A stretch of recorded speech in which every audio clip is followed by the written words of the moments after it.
અત્યારના બાળકોને છે ને વાંચવાની પદ્ધતિ બહુ ખરાબ છે.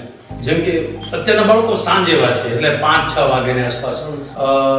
આપણું શાસ્ત્ર કહે છે સાંજનો સમય છે ને ન ખાવું જોઈએ, ન પીવું જોઈએ, ન સૂવું જોઈએ, ન વાંચવું જોઈએ, ન રતિક્રિયા કરવી જોઈએ, આવું કોઈ પણ કામ ન કરવું. સાંજના સમયે કેવલ ને કેવલ ભજન કરો. સાંજના સમયે વાંચવું તો બિલકુલ ન જોઈએ, કારણ કે સાંજના સમયે રાક્ષસોની શક્તિ અમાપ હોય અને ત્યારે તમે વાંચો બરાબર છે એટલે તમારી વૃત્તિ રાક્ષસ જેવી થઈ જાય.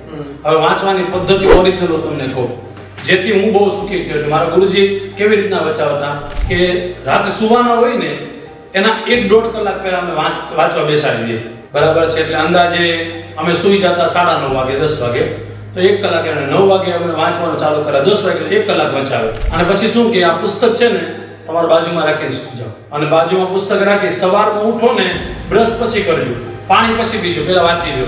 જે રાતે તમે વાંચ્યું છે એ દિવસે ખાલી થોડું રીડિંગ કરી જાઓ.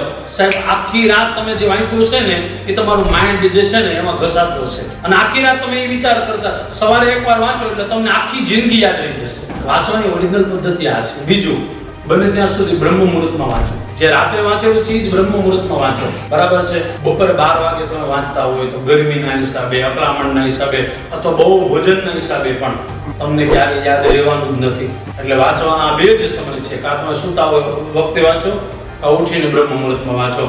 દુનિયાના જેટલા વ્યક્તિ સક્સેસ થયા છે તમે બધાને જોઈ લેજો. આ જગ્યાએ રીડિંગ હશે, આ ટાઈમે રીડિંગ હશે. આ લોકોને વાંચવાની પદ્ધતિ આ પ્રમાણે અને એના કારણે બહુ સુખી થયા છે. હું બહુ સુખી થયો છું એનું એક જ કારણ, આજે ઠાકોરજીની કૃપાથી લાખો માણસો અમને ફોલો કરતા હોય તો એક જ કારણ છે અમારા જ્ઞાનથી. તો અમે કહીએ કે જ્ઞાન આવી રીતના મેળવશો તો કોઈ દુઃખી નહીં થાય.